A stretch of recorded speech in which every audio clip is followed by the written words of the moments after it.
So I'm going to post 2 videos since I didn't post yesterday. So I want to backtrack and tell you some of the things that I've gone through trying to self-represent myself during a custody case. It's been ongoing for several years. And I've told the backstory. If you watch my other videos, you'll learn about some things that happened to me. I have a traumatic brain injury. I am partially deaf. I wear hearing aids. They are connected through Bluetooth to my phone, so I can still hear and function and make videos and things like that. And I can work. I do work still. Um, my username is Breakfast. Um, I I work breakfast. That's what I do as a job, and so I'm up very early and then I get off early. It's really convenient for my disabilities. But I have tons of spinal trauma and along with the head trauma, and it's really not fair for things I've had to go through. So I want to tell you, if I'm not a lawyer and I can't tell you how to represent yourself, but I've had some experiences that I want to share because I've done it for several years. I did reach out to local services, like I've had consultation with lawyers, free consultations or paid consultations, that have given me some tips. And okay, this, you can do this at least. Even if you go to the courthouse and say, how can I do this? They have forms you can fill out and things, and they'll help you out a little bit. But so I want to tell you what happened after I actually left the person. Say if you break up with somebody and you want to leave and you've got a small child.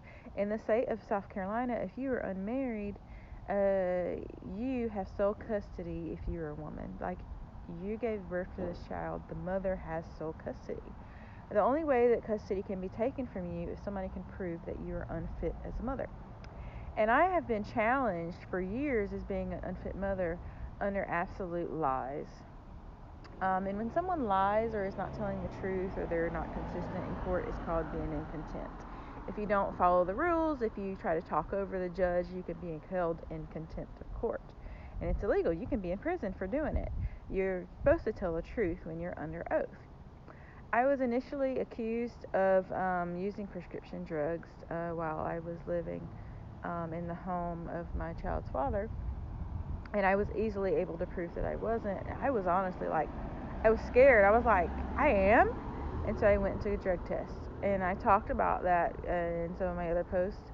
And so this came out that obviously I could prove that I didn't use any drugs. And he said, well, let's settle outside of court, which is the worst case scenario for someone who's naive and doesn't know. So if you have never been in a custody battle, just know that people will try to take advantage of you not knowing that you have sole custody if you're a mother. And they shouldn't be able to take it from you. If you can show some evidence that you're not doing anything wrong, keep your sole custody, like definitely. I learned the hard way. I signed an agreement on the couch on notebook paper. He was like, well, I didn't really say anything about you bad. This is not true about you. I don't really know who said this about you. But let's just sign an agreement because I know you're moving. Let's just sign some type of agreement. And so I said joint custody. And in my mind, I believed that joint custody meant he gets to visit him and me equally. And that's kind of what the visitation looks like when you write out a schedule. Is who's got to do what. But it doesn't have to be joint custody. When you give joint custody, you give up half of your rights. And I learned that the hard way because he did that, or we signed that. We signed this in the court, and then the next year he wanted more of my rights. So he took me back to court in 2022, and my child was assigned a guardian ad litem. A guardian ad litem is an attorney that is assigned to represent a child. And I got a letter, and it said, here's your attorney, and in order to get her to represent you, you need to pay her. Each parent has to pay. It was a $1,500 retainer fee, $750 per person. And I called her and I said, hey, I got $750 for you. How do I pay you? And she says, I don't have a court order. I don't have a court order for you to pay me. And I was like, you don't? Well, I got a letter saying that I need to pay you. And she's like, no. And she said, I don't have anything. I'll call you if I got it. And then I waited because they only have 30 days to like sustain the lawyer. 30 days and they kind of dismiss you. And so I called her again. I said, did you get a court order? She said, no, I don't have a court order for you. She said, you can't pay me. And I'm like, okay. So 6 months later, obviously it's way past 30 days. I said, well, I guess they dropped it. I get called and somebody says, did you get investigated yet? I did. He came and looked at my house and and I paid her. And I was like, you did? She didn't call me. Why didn't she call me? So I called her and I said, why didn't you get me to pay you? You told me you didn't have a court order. So she took half of my payment. She's like $200 an hour. She said, here, just come in. She said, no, I didn't have it. I was like, I'm broke now. I had it 6 months ago. I don't understand. And so I paid her, and she says, well, we're going to investigate. And they wanted all of my health records. They wanted to look at my psychiatric records. They wanted to look at living situations and things like that so they can make a decision on what's going on. And I said, great, because I was in the hospital for 10 days for a traumatic brain injury, and nobody's acknowledging me. And so I sent her my references. She asked for references. And next thing you know, I get an email. I can't look at it. I can't do this. Well, she can look at it, but I filed for benchmark because the case was 365 days old. Once a case is 365 days old, it's a whole year, it hits benchmark. And it means that they'll drop it. If you don't make any movement, they'll drop it. And so I tried to get it dropped, and the other lawyer filed for an extension. And I was like, what? So they canceled the investigation after I already paid the girl. And so, but what they do when they file for a mediation is they bring a judge in and they put you in 2 separate rooms, and you talk to them about what's going on, and then the other person talks to their lawyer with the judge, and they go back and forth until they can try to come up with some agreement that both of you agree on. But the problem was they never pulled my medical records to see what was actually wrong with me. And so I got assigned a psychiatrist, and I've seen her for 2 years at the least, regularly.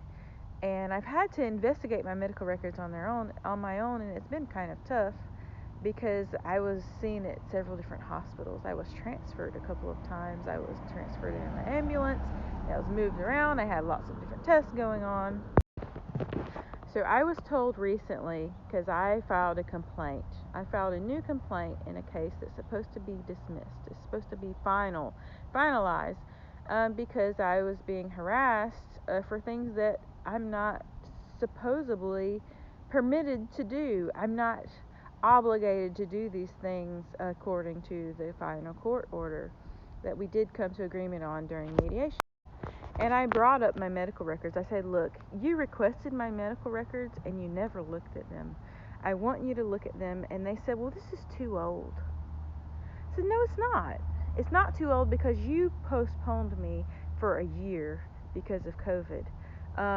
They told me they couldn't do a hearing because they were reconstructing the courthouse. They canceled. They said, we'll do a Zoom hearing. They never did it. They told me they didn't have a court order, never took us into court. It's been years because apparently it takes that long. And it's taken that long for me to get substantial diagnosis. But this is just a little snippet of what I'm going to talk about today. I thought I was going to do part 2. I might. I know it's a lot of information, but my link is not in my bio yet because I don't have 1,000 followers on this page. But you can find me on YouTube, Erica Blackman, and I'm on Instagram and things like that. My story's on YouTube also, but I've got a GoFundMe going. I'll post a link. You just have to search it. It's really easy. I am pretty disabled. I've got spinal fractures, and brain trauma and all that, and I do work, but I use a cane when I'm outside especially, and I have hearing aids. There are things I have to purchase to keep my hearing aids up. I have ankle braces that I use at the moment because I'm trying to correct some things about the way I walk. But I was quoted $8,000 by a chiropractor, so hey, promote me if you want, but if not, just share my story. I'm here.